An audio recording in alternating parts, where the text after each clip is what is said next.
بسم اللہ الرحمن الرحیم۔ السلام علیکم ورحمۃ اللہ وبرکاتہ۔ الحمدللہ سورۃ البقرہ آیت نمبر 31 سے 35 تک ترجمہ اور تفسیر کو تھوڑا سا دیکھ لیتے ہیں آج۔ وعلم اور سکھلائے آدم کو اسماء نام کلہا سب کے سب، ثم پھر ارادہم سامنے کیا ان کو علی الملائکتی فرشتوں کے، فقال انبیونی تو پس کہا بتاؤ مجھ کو باسمائی سات نام ہؤلاء ان کے، یہی والے، ان کنتم صادقین اگر ہو تم سچے۔ قالو تو وہ کہنے لگے سبحانک پاک ہے تو، لا علم لنا نہیں ہے علم ہمارے لیے، الا ما علمتنا لیکن جو تو نے سکھا دیا ہم کو، انکا بے شک انت آپ علیم الحکیم جاننے والے حکمت والے ہیں۔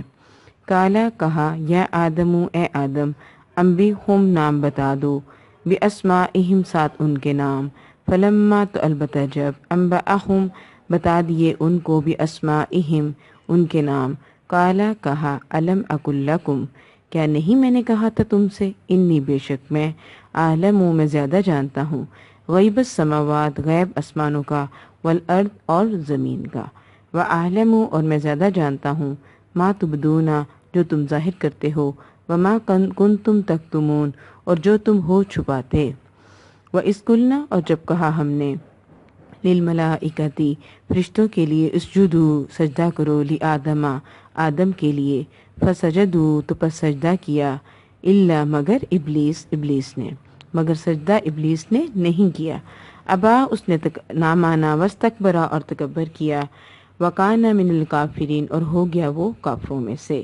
وقلنا اور کہا ہم نے یا آدم اے آدم اسکن رہو تم، انت تو، وزوجکا اور تیری بیوی، جنت میں، وکلا اور کھاؤ اس میں سے، منہا اس میں سے، رغدن با فراغت، حیثو جہاں سے، شئتما تم دونوں چاہو، ولا تقربا اور نہ تم قریب جانا، حاضہ الشجرۃ اس درخت کے، فتکونا تو پس ہو جاؤ گے تم دونوں، من الظالمین ظالموں میں سے۔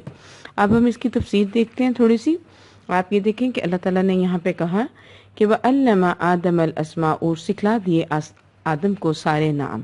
اسماء سے مراد یہاں پہ مسمیات یعنی کہ اشخاص اور اشیاء کے نام اور ان کے خواص اور فوائد کا علم ہے، جو اللہ تعالیٰ نے القاء و الہام کے ذریعے حضرت آدم علیہ السلام کو سارا سکھلا دیا تھا۔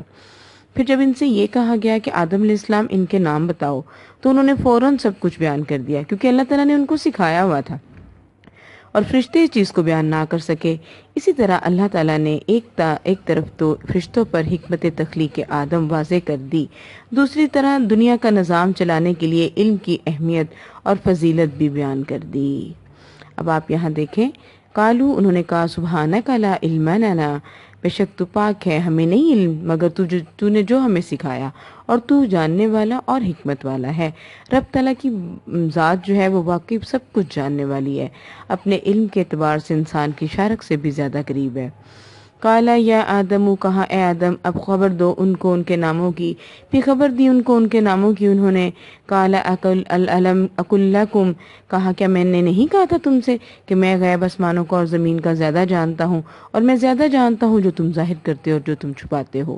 علمی فضیلت کے لحاظ سے حضرت آدم علیہ السلام کو یہ دوسری تکریم ہوئی۔ سجدہ کے معنی یہاں پہ خضوع اور تذلل کے ہیں، اور اس کی انتہا زمین پر پیشانی کا ٹکا دینا۔ یہ سجدہ شریعت اسلامی میں اللہ تعالیٰ کے سوا کسی کے لیے جائز نہیں ہے۔ نبی اکرم صلی اللہ علیہ وسلم کا مشہور فرمان ہے کہ اگر سجدہ کسی اور کے لیے جائز ہوتا تو میں عورت کو حکم دیتا کہ وہ اپنے خاوند کو سجدہ کرے، تاہم فرشتوں نے اللہ کے حکم پر حضرت آدم علیہ السلام کو سجدہ کیا، جس سے ان کی تکریم و فضیلت فرشتوں پر واضح کر دی گئی، کیونکہ یہ سجدہ اکرام و تعظیم کے طور پر ہی تھا، عبادت کے طور پر نہیں تھا۔ اب بھی تعظیمی سجدہ کسی کو نہیں کیا جا سکتا۔ اچھا یہاں پہ آگے آ جاتا ہے، جب کہا ہم نے فرشتوں کے لیے کہ تم سجدہ کرو آدم کو، پھر ابلیس نے انکار کیا۔ ابلیس حسب صراحت قرآن جنات میں سے تھا، لیکن اللہ تعالیٰ نے اسے اعزازاً فرشتوں میں شامل کر رکھا تھا، اس لیے بحکم الہی اس کے لیے بھی سجدہ کرنا ضروری تھا، لیکن اس نے حسد اور تکبر کی بنا پر سجدہ کرنے سے انکار کر دیا، اور وہ اسی حسد اور تکبر کی وجہ سے گناہ کاروں میں، کافروں میں ہو گیا۔ پھر ہم نے کہا اے آدم رہ تو اور تیری بیوی جنت میں اور کھاؤ با فراغت، یعنی کہ اللہ تعالیٰ نے حضرت آدم علیہ السلام کو یہ کہا کہ آپ جنت میں رہو، جتنا چاہتے ہو کھاؤ، اور ایک درخت ایسا تھا جس کا پھل تم نے نہیں کھانا۔ اب جنت میں شیطان جو ہے وہ وہاں پہ داخل ہو گیا، داخل ہو کر اس نے روبرو انہیں بہکا دیا، وسوسہ اندازی کے ذریعے سے اس کی بابت کوئی صراحت نہیں۔ پھر جس طرح سجدے کے حکم کے وقت اس نے حکم الہی کے مقابلے میں قیاس سے کام لے کر سجدے سے انکار کیا، اسی طرح اس موقع پر اللہ تعالیٰ کے حکم کی تعویل کر کے حضرت آدم علیہ السلام کو بھی پھسلانے میں کامیاب ہو گیا۔ اب آپ یہ دیکھیں کہ ہمیں ان آیات سے پتہ یہ چلتا ہے کہ شیطان جو ہے وہ ہر وقت ہمارے ساتھ ساتھ ہے۔ دیکھیں حضرت آدم علیہ السلام نبی تھے اللہ کے، تو ان کے ساتھ شیطان تھا اور ان کو بہکا کر نکلوا دیا جنت سے۔ تو ہم تو معمولی انسان ہیں اور اینی ٹائم شیطان ہمارے ساتھ رہتا ہے۔ تو اب یہ ہے کہ ہم شیطان کے وسوسوں میں نہ آئیں، ہم ہمیشہ یاد رکھیں کوئی لڑائی ہے، کوئی جھگڑا ہے تو یہ شیطان کروا رہا ہے، اعوذ باللہ من الشیطان الرجیم پڑھ لیں۔ پھر اگر ہمیں بہت زیادہ غصہ آ رہا ہے تو ہم پانی پی لیں۔ تو یہ چیزیں ہیں جو کہ ہمیں شیطان سے دور رکھ سکتی ہیں۔ اب باقی یہ ہے کہ حضرت آدم علیہ السلام نے جب نہ بات مانی تو پھر وَلَا تَقْرَبَا هَٰذِهِ الشَّجَرَةَ، اور نہ تم قریب جانا اس درخت کے۔ اللہ تعالیٰ نے ان کو واضحاً کہہ دیا کہ تم اس درخت کے قریب نہ جانا کیونکہ تم پھر ظالموں میں سے ہو جاؤ گے۔ پھر ان کو شیطان نے بہکایا اور انہوں نے اس گندم کا دانہ یا کوئی بھی اب واضح روایات میں نہیں آتا کہ انہوں نے کیا چیز کھائی تھی یا کیا چیز کا درخت تھا، لیکن قرآن میں بھی کوئی خاص درخت کا نام نہیں لیا گیا، بس درخت کا نام آیا ہے۔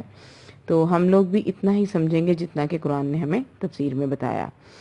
تو اللہ تعالیٰ ہمیں واقعی شیطان کی وسوسوں سے پاک رکھے، ہمیں دور رکھے اور ہم سے ایسے کام نہ کروائے جو اللہ کی ناراضگی کا سبب بنے۔ آمین ثم آمین۔ سبحانک اللہم و بحمدک، اشہد ان لا الہ الا انت، استغفرک و اتوب الیک۔ السلام علیکم ورحمۃ اللہ وبرکاتہ۔ مہنور چینل کو سبسکرائب کریں، شیئر کریں، لائک کریں۔ جزاک اللہ خیرن کثیرہ۔